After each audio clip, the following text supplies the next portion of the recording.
Hey everybody, Danny Greco, Keller Williams here.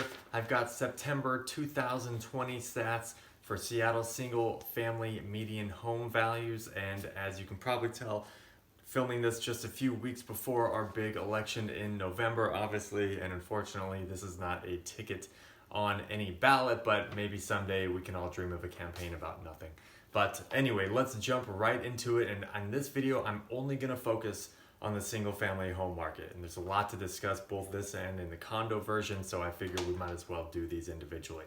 So looking back into August, we almost tied our all-time high for a single family median value of 830,000, which we reached in May of 2018. August fell just short of that at 825,000. Fast forward a month later, which was last month in September, we're still just $5,000 off of that, so 820,000. So just a $5,000 drop month over month, but over a 9% year over year gain, which is still just remarkable, and especially to see during this time of year when really we get into the third quarter, certainly into the beginning of the fourth quarter, activity really starts to kind of lessen a little bit. And I'm starting to feel a little bit of that, but it's not going to be reflected in any stats probably until the beginning of the year, maybe the very end of the year. So what is driving that? And again, we're just at really low levels of inventory. In fact, citywide, Seattle had just under 1.25 month of inventory, very, very low levels, and still 11%, almost 12% below what was available this time last year. So less homes on the market. Now, what I've really been focusing on is the buyer activity.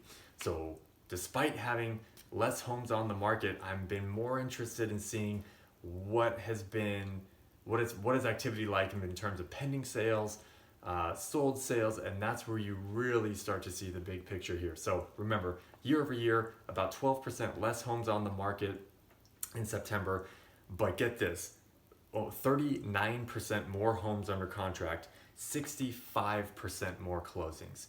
39% more homes under contract, 65% more closings year over year, despite there being 12% less homes on the market. That is indicative of how strong, how competitive, how fierce this buyer activity is right now for Seattle, for single family home right now. And again, this is driven by no inventory, so prices are only going to go up when there's buyers just competing against themselves for that. So I think it's even more interesting when you start to look into some of the individual neighborhoods. So for example, the neighborhood that experienced the biggest appreciation year over year is actually Magnolia. So congrats to the West Siders out there in Magnolia. There was a 27.5% increase year over year in appreciation for Magnolia. That's just incredible.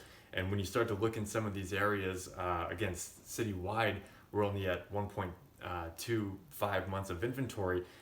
In North Seattle, you're at under a month, 0.83, 0.87 on the west or north or west or northeast side. So you get into some of those areas and things are even more competitive than what I'm talking about in the general area. And if we even want to get outside of Seattle and look at the east side, it's even crazier. So on the east side, so Bellevue, Kirkland, Redmond, Sammamish especially is just insane right now. Those areas had a 12% year over year appreciation. They're dealing with, this is just unbelievable, 0.69 months of inventory. 0.69, meaning, again, months of inventory is if tomorrow the government came out and said, moving forward, nobody can sell their house, it would take 2/3 of a month for everything on the market to be absorbed and left with nothing. A normal market would be probably about 3 months, being generous on that, maybe more. So to be at 0.69, I mean, you can just see, and again, you think Seattle's expensive with a single median price of $825. The east side was at $1,040,000. So $1,040,000 buys you the median priced home on the east side. So interesting to see. Yeah, well, if I will say one shining possible ray of hope for buyers out there. I look at the absorption rate for buyers, and this is measured by taking the total number of pending properties and dividing that by that same number plus the total number of active, which is really my best version of trying to quantify buyer activity. And for the fourth straight month, we've seen that number drop. So things are statistically getting less competitive for buyers, although it's still a seller friendly level at the moment, but at least things are headed in that right way, and I expect that they will continue that way throughout the end of the year, and then they'll start picking back up again in January. So anyway, we'll see what next week or what next month has for us as well. We've got a big election around the corner, so stay tuned.